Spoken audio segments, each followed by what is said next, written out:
vraiment une grâce d'être parmi vous pour parler effectivement de ce qu'a vécu Benjamin, du combat, effectivement du combat spirituel, parce qu'il y avait un combat spirituel et je pense que Samuel en parlera plus justement. Il y avait une intensité des troubles que j'ai rarement vue. Je crois que je l'ai vu 2 fois dans ma vie. Et c'est vrai que aucun médicament ne fonctionnait. On n'arrivait pas à apaiser Benjamin dans toutes ses angoisses. Et ça n'a pas été simple. Et je voulais commencer justement par un psaume, le psaume 46, verset 2, qui parle bien comment Dieu est pour nous un refuge et un appui. Un secours qui ne manque jamais dans la détresse. C'est pourquoi nous sommes sans crainte quand la terre est bouleversée et que les montagnes chancellent au cœur des mers, quand les flots de la mer rugissent, écument, se soulèvent jusqu'à faire trembler les montagnes. Vous allez me dire, quel rapport avec ce qu'a vécu Benjamin?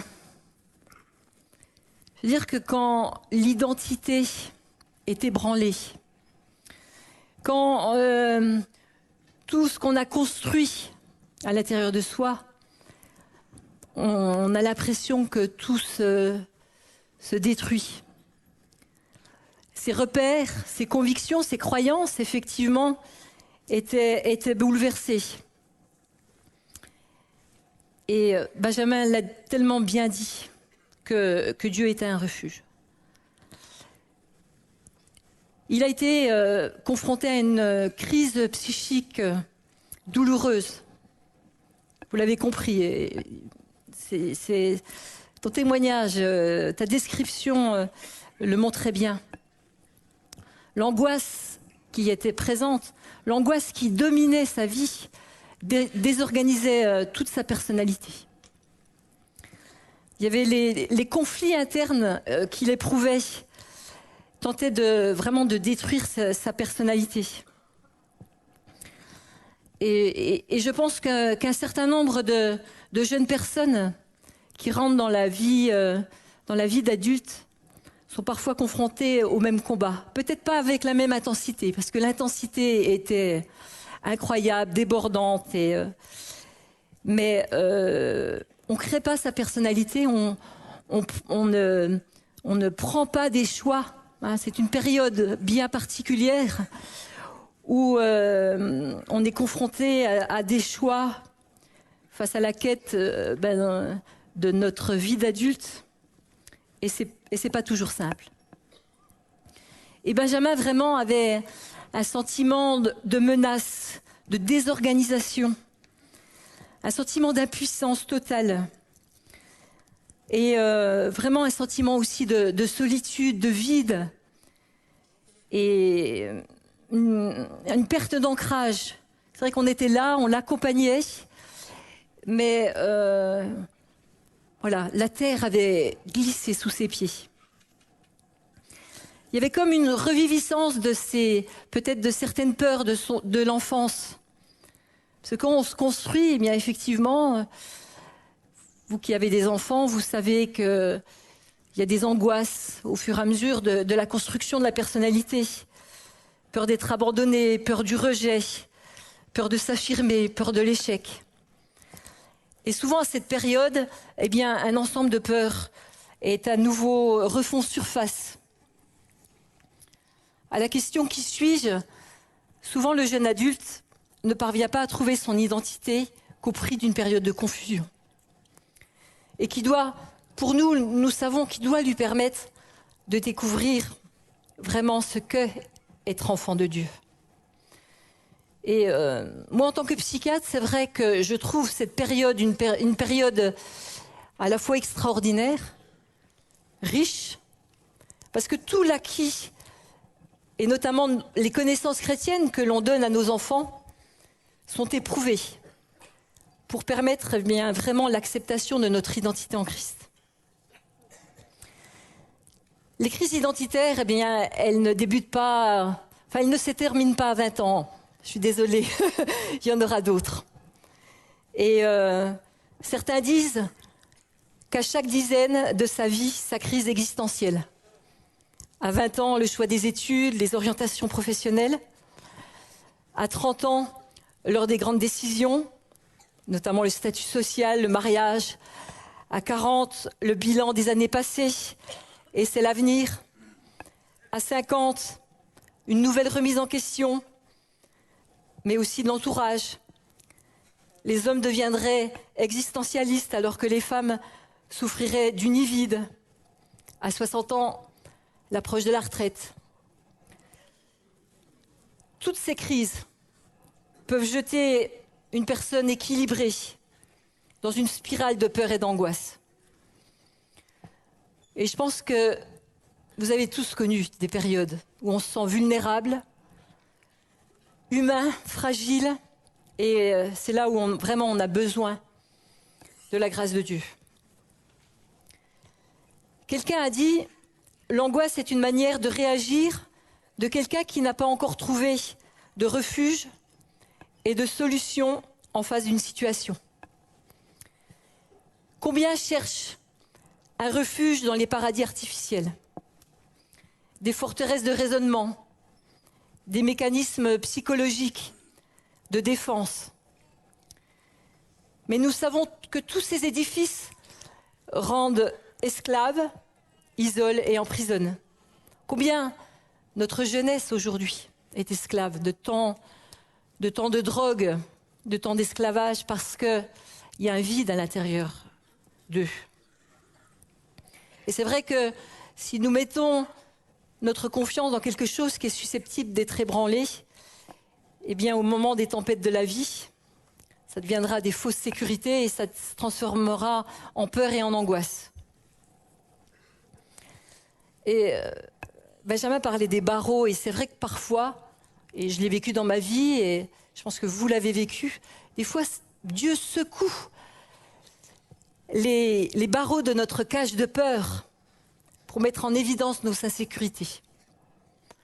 Il veut nous amener à comprendre que nous sommes prisonniers de nos propres peurs et angoisses et que c'est lui seul qui possède la vérité capable de nous rendre libres. Un sculpteur à qui l'on demandait comment, à partir d'un bloc de pierre, il arrivait à faire une si belle sculpture d'oiseau, a répondu, c'est tout simple. Je taille simplement tout ce qui ne ressemble pas à l'oiseau. Pour nous, ça paraît pas si simple.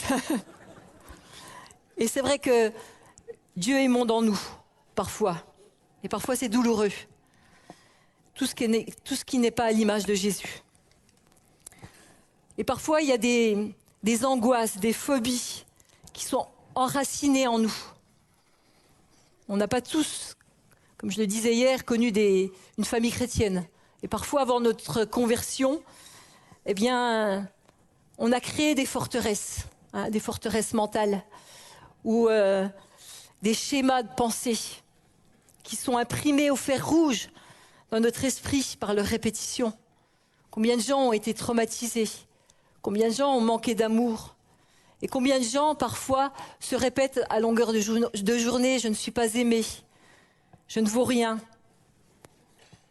Et je pense que Benjamin a vécu ça aussi pour qu'il puisse comprendre davantage cette souffrance et puis pouvoir accompagner davantage ceux qui souffrent. Parce que la souffrance dans notre monde, elle ne manque pas. Et on a l'impression effectivement que plus la société veut fournir des solutions de bonheur et moins l'homme est heureux. Dieu veut vraiment faire tomber des murs et en construire de nouveaux. Ésaïe 60, verset 18, dit « On n'entendra plus parler de violence dans ton pays, ni de ravages et de ruines dans ton territoire. » Cette violence, ça peut être une violence intérieure, ça peut être une violence émotionnelle qui est là. Dieu veut nous dire « Tu donneras à tes murs le nom de salut ». C'est ce que ça veut dire. Des murs de salut. Et tes portes celui de gloire.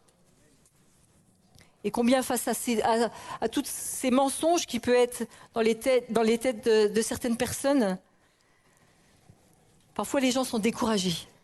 C'est vrai que Benjamin a vécu 11 mois de tourments. Il y en a qui vivent ça pendant 5 ans, 10 ans. Et dans de telles circonstances, eh bien, on a besoin de la persévérance, l'encouragement nécessaire pour ne pas tout abandonner. C'est vrai qu'il y a 2 passages dans 1 Pierre 1, verset 7, qui parlent, parfois on est attristé, parfois on est éprouvé. Mais on sait que le résultat, ça sera la louange, la gloire et l'honneur lorsque Christ apparaîtra. Il pourra nous dire, bah oui, tu as souffert, oui, ça a été des moments parfois éprouvants dans ta vie, mais je te loue pour ta persévérance. Jacques dit aussi, hein, l'épreuve de votre foi produit la patience. Des fois, la patience, c'est dur à avoir, mais Dieu veut qu'on devienne parfait, accompli, sans faillir en rien. Combien de personnes, effectivement, s'inquiètent, ont ces angoisses, et Philippiens nous dit ne vous inquiétez de rien. C'est facile à dire pour ceux qui, parfois, ont ces schémas intérieurs. Mais Dieu nous a donné une solution. Et je l'ai vu dans nombre de chrétiens que j'ai pu accompagner et qui ont pu s'approprier, effectivement, la prière, la louange, les actions de grâce, qui ont gardé la paix et retrouvé la paix, cette paix qui surpasse toute intelligence.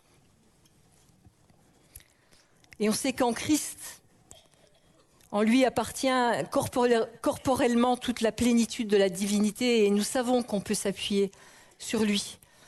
Je sais que par la grâce de Dieu, les chrétiens que j'ai pu accompagner, ça a toujours été... Alors, peut-être pas pour Benjamin, parce que ça a été long et éprouvant, mais en général, c'est toujours plus facile. Parce que Dieu est là, et vraiment Dieu nous accompagne. C'est vrai que pour Benjamin, ça a été long, et du jour au lendemain, ça s'est éteint. Et pour moi, effectivement, ça m'a aussi étonnée. Étonnée, bien que je croyais que Dieu allait faire cette œuvre de miracle, mais au bout d'11 mois, on peut se dire, mais à quand? À quand la délivrance? Il existe de merveilleux passages sur le refuge que nous trouvons en Dieu. Deutéronome dit, le Dieu d'éternité est un refuge, et sous ses bras éternels est une retraite. Devant toi, il a chassé l'ennemi, il a dit extermine. L'ennemi était là, mais il a été exterminé. L'Éternel est un refuge pour l'opprimé, un refuge au temps de la détresse. Et ça, Benjamin l'a vécu. L'Éternel délivre l'âme de ses serviteurs, et tous ceux qui l'ont pour refuge échappent au jugement, au châtiment. Ésaïe dit, tu as été un refuge pour le faible, un refuge pour le malheureux dans la détresse, un abri contre la tempête, un ombrage contre la chaleur. Et nous savons tous, il y aura des moments de combat, tous, on aura des situations difficiles. Mais vraiment, ça nous apprend à dépendre complètement de Dieu et à lui faire confiance. Dans Psaume, j'aime ce passage qui nous dit, nous avons passé par le feu et par l'eau, mais tu nous en as tirés pour nous donner l'abondance. Quand je vois ce qu'a vécu Benjamin, le pire, c'est qu'il y avait un appel sur sa vie, et je le savais, que Dieu voulait qu'il fasse quelque chose pour lui, et il fallait qu'il rentre dans sa destinée, et il était terrassé. Et vraiment, ce que j'ai réalisé à travers cette expérience, qu'il y a des crises utiles, même si elles sont parfois douloureuses, elles peuvent servir aussi de tremplin vers une plus grande maturité. Donc le dernier verset que je voulais donner, c'est dans 1 Pierre 5. Le Dieu de grâce qui vous a appelé en Jésus-Christ à sa gloire éternelle, après que vous avez souffert un peu de temps, vous perfectionnera lui-même, vous affermira, vous fortifiera, vous rendra inébranlable. Moi, ce que j'ai vu chez Benjamin, effectivement, avant la crise, il y avait un jeune homme qui était pétrifié par l'angoisse, pétrifié par les incertitudes, malgré qu'il savait et il connaissait. Et je ne l'ai jamais vu renier son Dieu. Je ne l'ai jamais vu remettre en doute un moment, vraiment la foi qu'il avait en Dieu. Mais ce que j'ai vu, c'est que après la crise, il y a quelque chose d'inébranlable qui est en lui. Il y a une force qui n'existait pas avant. Alors effectivement, la crise a été douloureuse, mais il l'a gagné beaucoup. Il en a gagné beaucoup. Et voilà, je voulais vraiment encourager ceux qui vivent par des moments, quel que soit notre âge, on a un appui. Et Dieu est fidèle. Voilà, merci.